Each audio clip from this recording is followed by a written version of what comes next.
मागच्या काळातही आम्ही सांगितलं होतं की मेरिटच्या आधारावरच सगळ्या जागा वाटप व्हाव्या.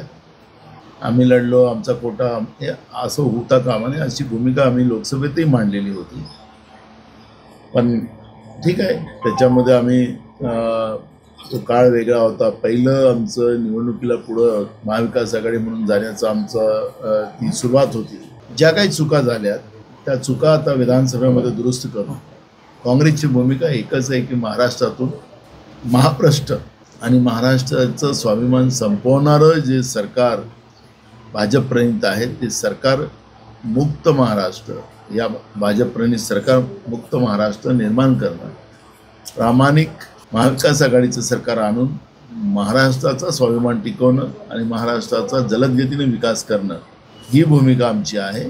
त्यासाठी आमचा प्रयत्न. आता सचिन वाजेने त्यांचं PA पैसे घेताना सांगितलेलं आहे. आता ते मंत्री पैसे घेतात या सरकारमध्ये. अशी अनेक उदाहरणं आपल्याला पाहायला मिळत आहे. मला त्याच्या खोलात जायचं नाही. मुद्दा आहे की हा अनेक दिवसाचा हे नाट्य माध्यमातून आम्ही बघतो आहे. याला नाट्यच म्हणून, त्याचा कुठला अंकच नाही आहे, असं हे नाट्य चाललेलं आहे. कधी राज्याचा गृहमंत्री सांगतो की माझ्याजवळ ऑडिओ व्हिडिओ आहे, कधी अनिल देशमुख सांगतात की माझ्याजवळ पुरावे आहेत. मला वाटतं की हा काही निकाल इथं लागणार नाही असं मला दिसतं आहे, असं मला वाटतं आहे. पण या सगळ्या विषयावर महाराष्ट्रामध्ये ऑक्टोबरमध्ये आमचं सरकार येईल, त्याच्यामध्ये आम्ही चौकशी लावू आणि याचं दूध का दूध पाणी के पाणी करू की कोण दोषी आहे. जो दोषी असेल त्याला आम्ही कारवाई करू, ही भूमिका आमची आहे.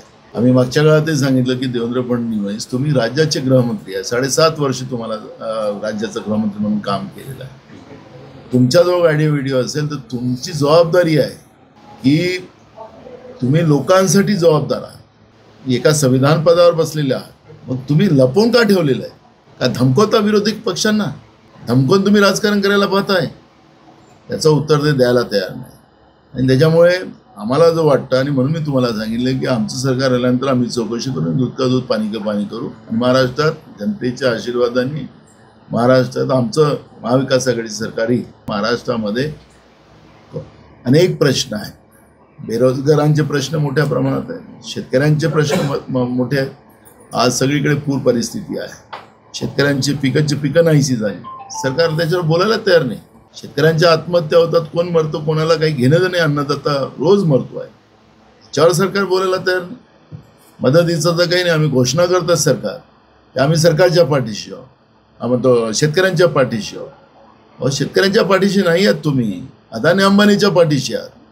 कशाला शेतकऱ्याला बदनाम करता? आणि म्हणून महाराष्ट्रामध्ये मोठ्या प्रमाणात शेतकऱ्यांच्या आत्महत्या होतात. महागाई वळवून टाकली. लाईटचे बिलं पण आता पाहिलं ते उदाहरण सांगतो, 4-4, 5-5 हजाराची बिल आली. 2 लाईटचं बल जाळणाऱ्या लोकांच्या घरी. आता निवडणुकीच्या वेळेस तुम्हाला घोषणा काय, 2.5 वर्ष सरकार होतं, मागचं सरकार तुमचं होतं, तुम्ही का नाही केलात त्यावेळेस? निवडणुकीच्या तोंडावर घोषणा देऊन चालणार नाही. तुम्ही काय केलं? लोकांनी तुम्हाला संधी दिली, संधीचं तुम्ही उलट महाराष्ट्र गहाण ठेवला, महाराष्ट्राचं स्वाभिमान गहाण ठेवला गुजरातच्या लोकांजवळ. त्यामुळे आता त्यांना संधी नाही आहे. महाविकास आघाडीमध्ये जागा वाटपाचं जेव्हा काम सुरू आहे आणि ते चांगलं होईल, मेरिटच्या आधारावर निर्णय होईल. हे बघा, आता संघटनात्मक आम्ही इथं मजबूत आहोत. 3 विधानसभा इथं आहेत. त्यामध्ये आता आमच्या इथल्या संघटनेनी, इथल्या पदाधिकाऱ्यांनी जे काही आम्हाला इथली भूमिका मांडली, जे काही आहे सर्वेमध्ये पण जे काही गोष्टी आम्हाला निदर्शनास येतात त्याप्रमाणे आम्ही महाविकास आघाडीच्या बैठकीमध्ये जेव्हा सीट शेअरिंगची मीटिंग होईल त्यावेळेस आम्ही भूमिका मांडू आणि यावेळेस इथं आमचं खातं ओपन होईल अशा पद्धतीचा प्रयत्न होईल. आणि मगाशी अनिल देशमुखच्या मॅटरमध्ये सचिन वाजेचं तुम्ही सांगितलं की सर ते तर त्यांचा PA घेत होता असं ते सांगतात. आहे की नाही मला माहीत नाही, पण आता तर मंत्री पैसे घेताना आपण पाहतो. इथं तर रोज 3 लोकांमध्ये होड लागलेली आहे. कोण जास्त पैसे, कोणी JCB लावली, कोणी डोझर लावले. अशा पद्धतीनं महाराष्ट्र लुटतात आहे. कुठं TDR घोटाळा, कुठं जमिनीचा घोटाळा, कुठं काय काय. तुम्हाला आता आनंद सिधा ते हायकोर्टात पोचलं, त्याला काय स्ट्रक्चर काय पास केलं तुम्ही बघितलं. म्हणजे अंधाधुंद, म्हणजे गरिबाला धान्य देत असेल तर त्याच्यातही कमिशन खायचा धंदा सरकार करताना ते सिद्ध झालेलं आहे. अंगणवाड्यांचं ते पोषण आहार आहे, मध्यान्ह भोजन आहे, ते बिचाऱ्या बचत गटांना दिलं जात होतं. त्यांनी त्यांचे 4 जे काही कॉन्ट्रॅक्टर आहेत महाराष्ट्राचे प्रमुख, आणि त्याच्यात मेडोग निघतो कधी साप निघतं, कधी पाल निघतं त्या लहान पोरांच्या जेवणामध्ये, हे आपण चित्र पाहतोय. आणि म्हणून मी तुम्हाला सांगत आहे की भ्रष्टाचाराच्या सगळ्या सीमा महाराष्ट्रातल्या सरकारने ओढून घेतलेल्या आहेत आणि पैशाच्या भरोशावर महाराष्ट्रामध्ये राजकारण करायची भूमिका आता सध्या असलेलं सरकार करताना आपण पाहतोय. आणि त्याच्यामुळे या सरकारला याचे परिणाम भोगावे लागणार आहेत आणि हे सरकार आता सत्तेत राहू शकत नाही. असंविधानिक सरकार आहे आणि या महिन्यामध्येच आता जे काही सप्टेंबरपर्यंत जे सुप्रीम कोर्टामध्ये यांच्या डिस्क्वालिफिकेशनचं केस चाललेली आहे त्याचाही निकाल येणार आहे. त्यामुळे काय होणार अजितदादा गटाचं, एकनाथ शिंदे गटाचं, ते आज आपल्याला नाही सांगता येणार. शेड्यूल 10 प्रमाणे अगर कारवाई झाली तर यांचं डिस्क्वालिफिकेशन निश्चित आहे. आमदार फुटीमध्ये टेक्निकल त्याच्यामध्ये प्रॉब्लेम आहे, कारण की हे गुप्त मतदान आहे. त्याच्यामुळे त्याला टेक्निकल पॉईंट आहे. पण जे काही आम्हाला लोक आढळलेली आहेत ती आयडेंटिफाय झालेली आहे. आता आलाच आहे मोसम, म्हणून कारवाई आम्ही केलेली आहे असं आम्ही आमचे प्रभाऱ्यांनी सांगितलेलं आहे. आमचे वेणुगोपालजी जे संघटन महासचिव आहेत त्यांनी सुद्धा सांगितलेलं आहे की आम्ही कारवाई केलेली आहे. याचाच अर्थ जे लोक आयडेंटिफाय झालेले आहेत त्यांच्यावर पक्षाने मूळ बनवून ठेवून दिले. मोदी सरकार आल्यानंतर UPSC सारख्या महत्त्वपूर्ण परीक्षेला, कारण की हे IAS, IPS, IFS, foreign services अशा अनेक सर्व्हिसेसमध्ये जाणाऱ्या व्यवस्थेतली ही आमची मुलं मुली असतात. त्याच्यामध्ये कुठलाही लॅकुना राहू शकत नाही असा कालपर्यंत विश्वास होता. पण मोदी सरकार आल्यानंतर याच्यामध्ये लॅकुने वाढले. तरी तर मधल्या काळामध्ये 2019मध्ये आपण पाहिलं की डायरेक्ट जॉईंट सेक्रेटरी रँकवर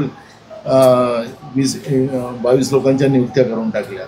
UPSCला बाजूला करून UPSCचा अध्यक्ष क्वालिफाय आहे की नाही हे बघायचं नाही, त्यांच्या विचाराचं आहे का त्यालाच द्यायचं. त्याच्यामुळे पूजा खेडकरच्या याच्यामध्ये मला तर वाटतं की गेल्या 10 वर्षामध्ये अशा किती पूजा खेडकर निर्माण झाल्या असतील हा प्रश्न आता सगळ्यांच्याच समोर आलेला आहे. मुलं मुली मेहनत करतात. आपल्या पुण्यामध्ये सुद्धा मोठ्या प्रमाणात कोचिंग लावतात, आईवडील त्यांना मेहनत देतात, पण ती मुलं परीक्षा देऊन चांगला पेपर सोडवणे सुद्धा नापास होताना आम्ही पाहतो.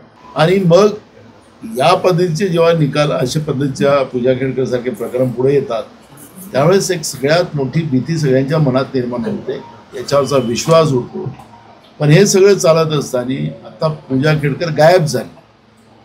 आता आपल्याच माध्यमातून आम्ही ऐकतोय की ती दुबईत गेली. म्हणजे सरकार किती निद्रावस्थेत आहे, हे सरकारच्या निद्रावस्थेचा हा परिणाम आहे की IAS सारख्या ज्या ठिकाणी जॉबमध्ये जाऊन बोगस सगळ्या गोष्टी घेऊन वेगळ्या वेगळ्या नावाने आईवडिलांचं नाव बदलून एखादा उमेदवार IAS होत असेल आणि अशी लोक समजा घुसून उद्या कोणी दुसरा आला आणि कोणी असा घुसून गेला आणि तो काही निघाला आतंकवादी नक्षलवादी, तर या अशा महत्त्वपूर्ण पदावर, निर्णय घेणाऱ्या पदांवर काय चाललेलं आहे या देशामध्ये हा प्रश्न निर्माण झालेला आहे. आणि त्याच्यामुळे UPSC सारख्या या व्यवस्थेमध्ये या पद्धतीचा फ्रॉड होताना पाहिल्यानंतर देशाला धक्का लागलेला आहे.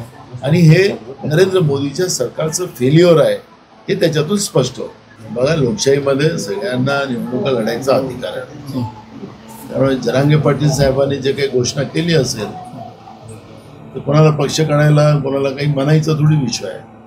परिणामाची जी भूमिका आपण मांडली त्याला जे मराठा समाजासाठी दोषी असतील त्यांना आरक्षण देतो म्हणून त्यांच्याकडून मतं घेणारी काही व्यवस्था असेल, धनगर समाजाकडून आरक्षण देतो म्हणून त्यांना आरक्षण देतो म्हणून त्यांच्याकडून मतं घेणारी जे कोणी व्यवस्थित असतील अशा राजकीय पक्षाला आरामात त्याच्यामध्ये धडा शिकवला जाईल. काँग्रेसचा याच्यात कुठेही दोष नाही. आमचे नेते राहुल गांधीजींनी जनगणनेची भूमिका त्या ठिकाणी मांडली. आर्थिक, सामाजिक आणि शैक्षणिक या पद्धतीचं सेन्सेस केंद्र सरकारने करावं ही भूमिका आमची आजही आहे. परवा राहुल गांधीजींनी जी भूमिका लोकसभेत मांडली पुन्हा, तर त्याला भाजपच्याच मंत्र्यांनी सांगितलं की ज्याची जात नाही तो गणनेची गोष्ट करतोय. म्हणजे मागासवर्गीयांच्या लढाई लढणारा राहुल गांधी त्याला त्याची जात काढण्यासाठी सुद्धा भाजप हे मागं पुढं पाहत नाही. किती चिडलेले लोक आहेत हे याचा अंदाज येतो. मागासवर्गीय मग ओबीसी असेल, शेड्यूल कास्ट असेल, शेड्यूल ट्राईब असेल, भटक्या विमुक्त जाती असतील, या सगळ्यांचा अपमान करण्याचं काम भाजपने केलेलं आहे. ते राहुल गांधींच्या रूपाने आपण पाहिलेलं आहे. काल परवा दिवशी काँग्रेसने सगळ्या राज्यामध्ये याचं आंदोलन आम्ही केलं.